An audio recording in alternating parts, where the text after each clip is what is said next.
নমস্কার, আমি রত্না দেবনাথ, বিজেপির পানিহাটি কেন্দ্র থেকে মনোনীত প্রার্থী।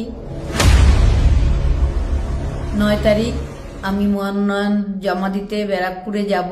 সেটা মিছিলটা শুরু হবে অমরাবতী থেকে ট্রাফিক মোড় অবধি। 9 তারিখ আমার জীবনে যেমন একটা সুখের দিন তেমন একটা দুর্ভাগ্যেরও দিন, কারণ 9 তারিখেই আমার মেয়ের জন্ম। আবার 9 তারিখেই তার সঙ্গে হসপিটালে তার দপ্তরেই নারকীয় ঘটনা তার সঙ্গে ঘটানো হয়েছে। সেই জন্যই আমি মনোনয়নটাও 9 তারিখেই নিয়েছি। 9 তারিখ শুভ অশুভ মিলিয়েই।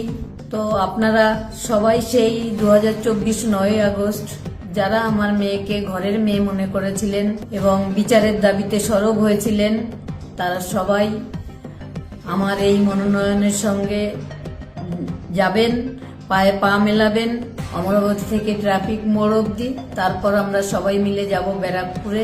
তারপর মনোনয়ন জমা করার পরে আমি বিজেপির মনোনীত প্রার্থী হব। এই ডিসিশনটা আমি যন্ত্রণা থেকে নিয়েছি। আমি বিচার এখনো পাইনি, তাই আমি মনে করেছি যে এখানকার সারা পশ্চিমবঙ্গের মেয়েরা মায়েরা সুরক্ষিত নয়।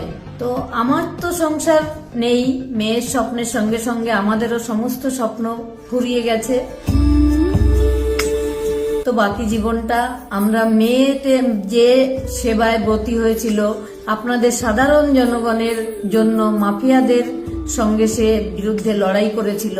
যতদিন না আমি বিচার পাচ্ছি এবং মহিলাদের সুরক্ষিত রাখতে পারছি, সেই লড়াইটাই আমরা এগিয়ে নিয়ে যাব শপথ নিয়েছি। তাই আপনারা আসবেন 9 তারিখ সকাল 9টার সময় অমরাবতী মোড়ে জমায়েত হয়ে আমরা আস্তে আস্তে মনোনয়নের দিকে এগিয়ে যাব। নমস্কার।